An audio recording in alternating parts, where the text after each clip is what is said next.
Video को like करें, हमारे चैनल को सब्सक्राइब करें, पास वाले बेल आइकन को दबा दें ताकि हमारी आने वाली हर न्यू वीडियो की नोटिफिकेशन आपको मिलती रहे। एक मसला पूछने के लिए आया इमाम जाफर सादिक से। इमाम जाफर सादिक कौन है पता है? अब जरा वो भी सुन लें। इमाम जाफर सादिक कौन है पता है? ये इमाम आजम के भी इमाम है।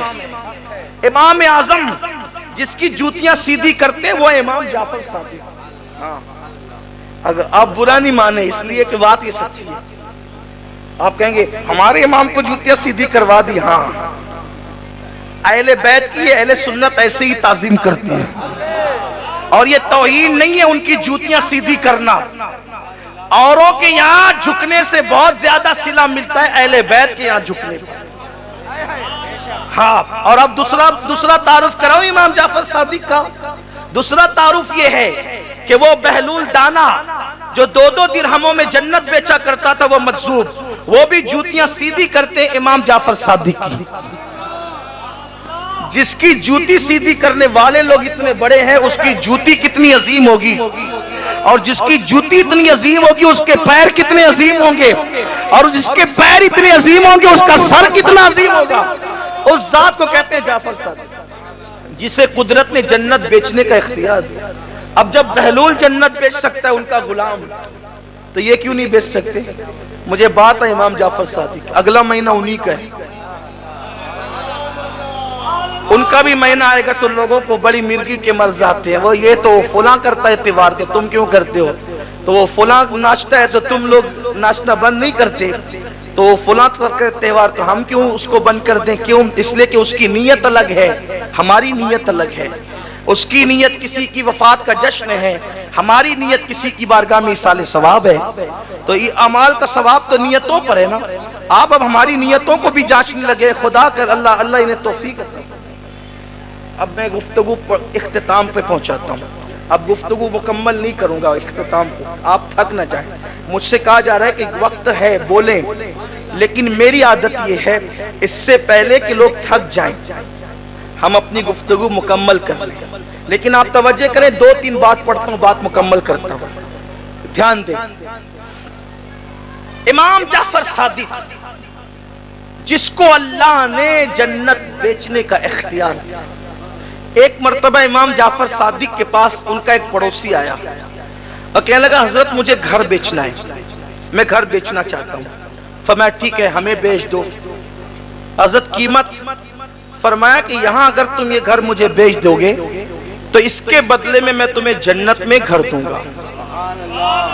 ये मालिक जन्नत की औलाद के लहजे हैं। हम तुम्हें जन्नत में घर दे देंगे। कहा हजरत, लेकिन उस दौर के लोग भी कितने सच्चे सुच्चे थे, अकीदे के अच्छे थे। उन्होंने कहा हजरत दस्तावेज तो तैयार करनी होगी ना, तो आप हमें लिख के दे दें, घर आपका हम लिख के देते, जन्नत हमारी आप लिख के दें। इमाम जाफर सादिक ने लिख दिया, हमने इससे घर लिया, उसके बदले में जन्नत दी। और हज के अय्याम आए, इमाम जाफर सादिक चले गए हज के लिए। कहाँ गए? हज के लिए। खुदा का करना वो हज के लिए गए, इधर इसकी तबीयत खराब हो गई। जिसने जन्नत खरीदा था मकान देकर, उसने वसीयत की मेरा इंतकाल हो जाए तो ये चिट्ठी इमाम के हाथ की लिखी मेरे कफन में रख देना, इसलिए कि दस्तावेज है जन्नत की, साथ में ले जाना होगा दिखाने के लिए, तो फिर जन्नत मिलेगी उसी पर। अब हुआ इंतकाल, घर वालों ने रख दिया कफन में रख दिया। इमाम जाफर सादिक हज करके वापस आए। जब हज करके वापस आए तो उसके जो वारिस थे उनकी नीयत खराब हो गई। वो सब के सब चले आए इमाम के पास, कहने लगे वाह साहब आपने तो हमारा घर ले लिया, हमारे घर पे कब्जा कर लिया। इमाम ने फरमाया हमने कब्जा नहीं किया, हमने खरीदा है उसूल के मुताबिक। कहा कितने में खरीदा? कहा पूछो। कहा उसका तो इंतकाल हो गया, हम उसके वारिस है। कहा देखो हमने उसको जन्नत में महल दिया था और यहाँ का घर खरीदा था। तो कहा वो दस्तावेज लिख कर दी थी। कहा लो साहब ये भी कोई सौदे होते हैं, जन्नत में महल दे दिया और यहाँ का घर ले लिया, आपने ले लिया हमारा घर। फरमाया इमाम जाफर सादिक ने सौदा तुमसे नहीं किया था, सौदा जिससे किया था अब जाकर उससे पूछो कि मैं सौदे में सच्चा हूं कि नहीं। कहा लो साहब ये भी कोई बात हुई, वो तो मर के कब्र में चला गया, हम उससे क्या पूछने जाए। फरमाया जाओ तो सही, जाओ तो सही। अल्लाह अकबर सीरत निगार लिखते, जब वो पहुंचे उसकी कब्र पर तो जो चिट्ठी उन्होंने अपने हाथ से उसके कफन में रखी थी वो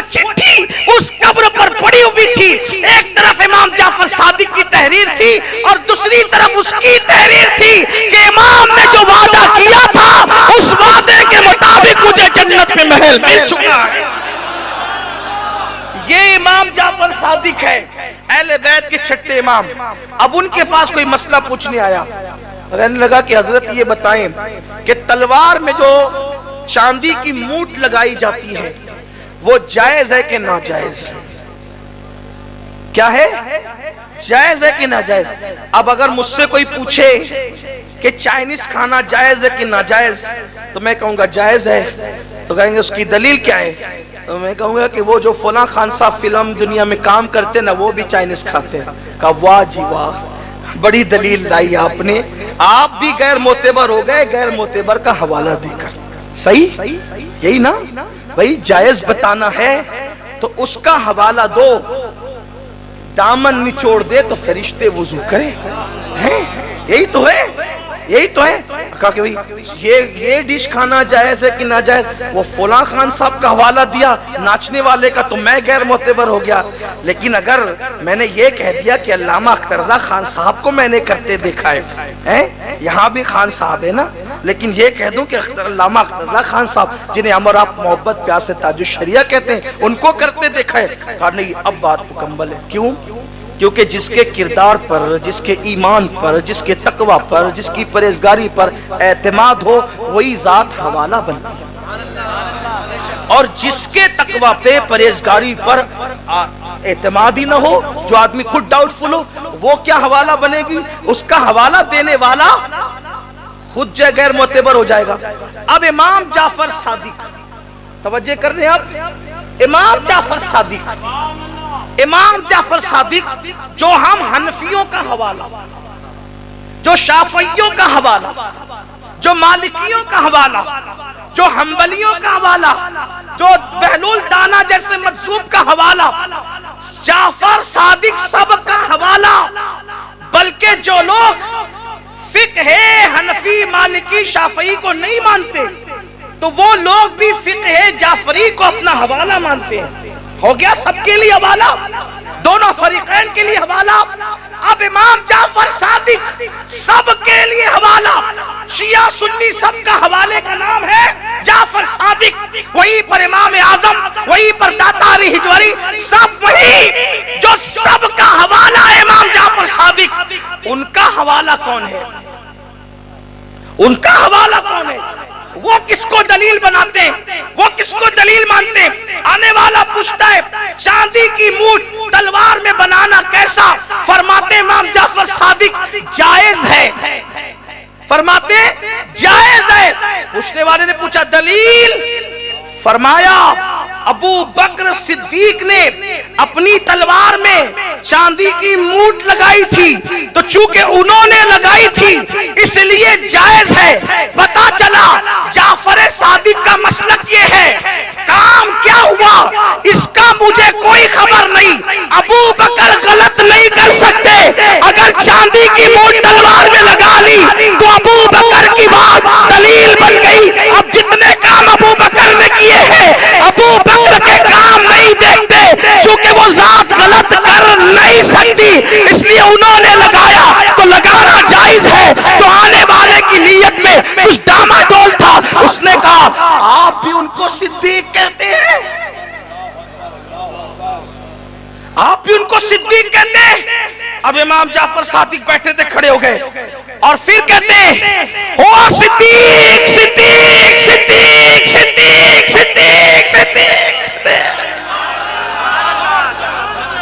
जब तक उनकी सांस नहीं टूट गई, वो अबू बकर को सिद्दीक सिद्दीक सिद्दीक कहते, वो सिद्दीक है सिद्दीक है सिद्दीक।